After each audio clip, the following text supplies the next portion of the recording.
Fala pessoal, Alessandro Loyola aqui. Hoje nesse vídeo, a gente vai conversar sobre de que maneira que a democracia renasceu nos nossos tempos. A gente tem uma lembrança da democracia lá da época grega, né? O ideal clássico de democracia, da época de Clístenes, Péricles. Mas mesmo aquela democracia, hoje em dia, a gente não reconheceria exatamente como uma democracia. Aquela democracia grega, ela não permitia que mulheres votassem, ela reconhecia a escravidão como legítima, nem todo mundo que morava em Atenas poderia votar, por exemplo. Para você poder ter direito a voto, você tinha que ser homem, ter servido ao exército e cumprir com uma série de pré-requisitos, de maneira que só 10% da população de Atenas terminava tendo direito ao voto. Então a democracia grega, apesar dela ser um ideal, se ela fosse implantada hoje em dia, ela seria reconhecida como uma tirania, não uma democracia. Então, como que essa democracia chegou até nós? Mesmo a democracia sendo um regime imperfeito, porque nós somos imperfeitos, ela ainda é o melhor regime, é o melhor sistema político, ideológico, econômico possível. Não tem uma outra combinação para você poder reger uma sociedade que não seja democrática. Os países mais avançados do mundo, que têm o melhor IDH do mundo, que têm o maior PIB do mundo, a imensa maioria deles adotam um regime democrático. Churchill já falava, né, que a democracia é o pior regime que existe, com exceção de todos os outros. Então tudo bem, a democracia é um valor que a gente deve defender com unhas e dentes. Mas como que isso chegou até a gente? Por incrível que possa parecer, esse regime extremamente humanista e acessível, ele nasceu graças à vaidade e à ganância por poder. Para entender isso direitinho, eu preciso levar você de volta lá em 1189, no dia 6 de julho, quando o rei Henrique II morreu na Inglaterra e assumiu o terceiro filho dele, Ricardo Coração de Leão. Ricardo era o terceiro filho do rei, não fazia muito sentido que ele se tornasse monarca, mas as conjunturas e situações e peculiaridades da situação acabaram conduzindo Ricardo ao trono da Inglaterra. Só que Ricardo não era muito fã do pai, e assim que ele subiu no trono, livre da figura paterna, ele decidiu atender ao desejo do Papa Gregório VII, e Gregório VII sonhava em libertar Jerusalém do domínio de Saladino. Ricardo Coração de Leão comprou essa ideia e se organizou e partiu para o que seria conhecido como a Terceira Cruzada, que durou de 1189 a 1192. Para realizar uma aventura dessas, isso não é barato, o Ricardo resolveu esvaziar o cofre do pai, ele esvaziou o tesouro real, criou novos impostos e saiu vendendo título de aristocrata, título de barão, de duque, para todo mundo. Ele estava tão na ganância lá por conseguir dinheiro para se enveredar nessa expedição, que ele chegou a dispensar o Guilherme I, rei da Escócia, dos direitos de vassalagem. Ele meio que deu uma independência, entre aspas, para Guilherme da Escócia ao preço de 10.000 marcos. Com dinheiro cheio de bolso, a tropa pronta, o único entrave para que Ricardo Coração de Leão fizesse a sua cruzada era a ameaça constante de Filipe II, o rei da França. Eles viviam tendo problemas nos territórios que a Inglaterra tinha no continente. Vivia dando escaramuça naquelas fronteiras ali. Então Ricardo viajou para a França, teve um encontro com Filipe II e terminou convencendo, não só fazendo as pazes, mas ele terminou convencendo Filipe II a se juntar a ele na cruzada. Então, tudo resolvido. Lá foi Ricardo Coração de Leão para o Oriente e ele deixou a administração do reino a cargo de alguns barões e do arcebispo de Cantuária, o bispo Durham. A cruzada terminou rendendo alguma glória para Ricardo, mas indispôs ele com o duque Leopoldo, que acabou sendo o rei da Áustria, e indispôs ele também com o rei da França, o Filipe II. Alguns historiadores sugerem que Ricardo Coração de Leão e Filipe II tinham um caso, e que o término desse caso foi a fagulha, a faísca que deu início a todas essas desavenças entre eles de novo.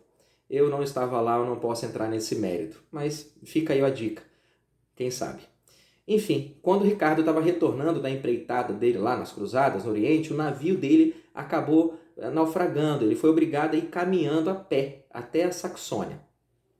E ele sabia que no caminho de volta, o trajeto dele ia passar pelas terras de Leopoldo V, o rei da Áustria, que agora era inimigo dele. Então ele vestiu algumas roupas bem discretas e foi com uma tropa bem pequena, um número reduzido de cavaleiros. Mas mesmo assim, ele acabou sendo descoberto numa hospedaria na cidade de Erdberg e Leopoldo aprisionou Ricardo Coração de Leão. Na ausência de Ricardo, o irmão dele, João Sem Terra, tinha que ser esse nome, né? João Sem Terra. Pois João Sem Terra aproveitou que o Ricardo não estava lá e tentou usurpar o trono. É do período da ausência de Ricardo na Inglaterra, enquanto ele estava preso lá no continente, na Áustria, se resolvendo lá, e desse período, e enquanto o irmão dele, que tinha assumido usurpado o trono, fazia as maldades, foi nesse período que a gente tem algumas lendas sobre um cara chamado Robert Locksley, que a gente terminou conhecendo aí nos livros e no cinema com o nome de Robin Hood, né? O mítico Robin Hood. E o Robin Hood viveu, teoricamente, na época em que João Sem Terra estava fazendo as bobagens dele lá, achincalhando o povo da Inglaterra. Como o pessoal não estava tolerando mais os desmandos do João Sem Terra, eles acabaram aceitando pagar um resgate milionário para poder receber Ricardo Coração de Leão de volta na Inglaterra. O resgate foi pago, mas isso colocou a Inglaterra numa bancarrota e fez com que a galera tivesse que pagar ainda mais impostos. Mas bom, antes Ricardo do que João Sem Terra. Então Ricardo voltou, se arrependeu publicamente dos seus pecados e foi coroado uma segunda vez em 1194. Apesar do esforço da população e da aristocracia, dos barões da Inglaterra, da igreja em libertar Ricardo, ele acabou abandonando a Inglaterra mais uma vez no mesmo ano, em 1194, porque ele foi lá para o continente resolver umas escaramuças que ele tinha com o Filipe II nos territórios da Inglaterra. Aquelas fronteiras lá continuavam dando problema e Ricardo rapidinho pegou a coroa e foi para a Inglaterra mais uma vez. Uns 5 anos depois, durante um conflito na resolução dessas fronteiras com a França, em abril de 1199, Ricardo Coração de Leão foi ferido por uma flecha no ombro. Se ele tivesse utilizado a armadura de proteção dele corretamente naquele dia, aquele ferimento não teria representado nada.